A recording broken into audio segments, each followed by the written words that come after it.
अजीत पवार एक ऐसे नेता भी रहे जो भारतीय जनता पार्टी के साथ होने के बावजूद, एनडीए में होने के बावजूद, वो एनडीए की तमाम नीतियों से खुद को अलग दिखाते थे।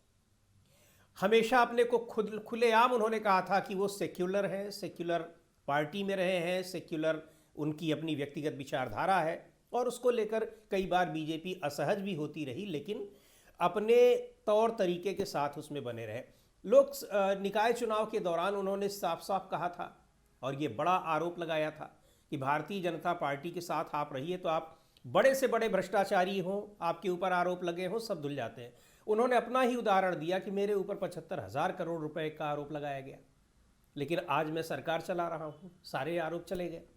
अजीत पवार, आपको याद होगा कि ब्रह्म मुहूर्त में, यानी सुबह सुबह उनको भगत सिंह कोश्यारी ने शपथ दिलाई थी डिप्टी सीएम की और देवेंद्र फडणवीस को मुख्यमंत्री की। पहले ही उन्होंने सुनिश्चित कर लिया था कि उनके खिलाफ जितने भी आरोप हैं उनमें सबको क्लीन चिट दे दी जाएगी, और बहुत ज़बरदस्त उन्होंने एक कह लीजिए कि झटका दिया था भारतीय जनता पार्टी को। और भारतीय जनता पार्टी को झटका देना नहीं बल्कि एक्सपोज कर दिया था।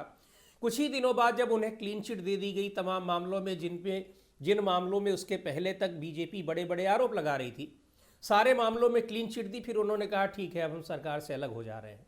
यानी वो एक नज़ीर पेश करना चाहते थे कि भारतीय जनता पार्टी के साथ आप हैं तो सारे केसेस आपके खिलाफ चलते हैं और सारे केसेस आपके धुल जाते हैं, और जैसे ही आप उसके विरोध में आते हैं तो आपके खिलाफ फिर से केस लग जाते हैं।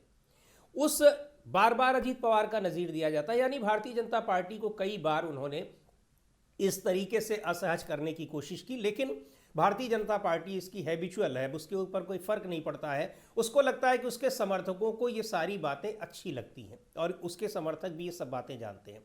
लेकिन उन्होंने पूरे सिस्टम को एक्सपोज किया, खास तौर पर उन जांच एजेंसियों को, कि वो किस तरीके से भारतीय जनता पार्टी के इशारे पर काम करती हैं। बहरहाल, अजीत पवार का विमान दुर्घटना में निधन हुआ, और पिछले साल ही हम लोगों ने देखा था किस तरीके से एक बड़ी विमान दुर्घटना हुई थी अहमदाबाद में, जिसमें 200 से करीब 240 लोगों की जान गई थी। उसमें गुजरात के पूर्व मुख्यमंत्री विजय रूपाणी साहब का भी दुखद निधन हुआ था उस दुर्घटना में। जैसे ही ये विमान दुर्घटना होती है उसके बाद ही इस दुर्घटना को लेकर आशंकाएं जताई जाने लगती हैं राजनीति के क्षेत्र में भी और तमाम सोशल मीडिया में भी बहुत सारी जगहों पर, कि इसकी ठीक से जांच होनी चाहिए, ये दुर्घटना है या फिर कोई षड्यंत्र है।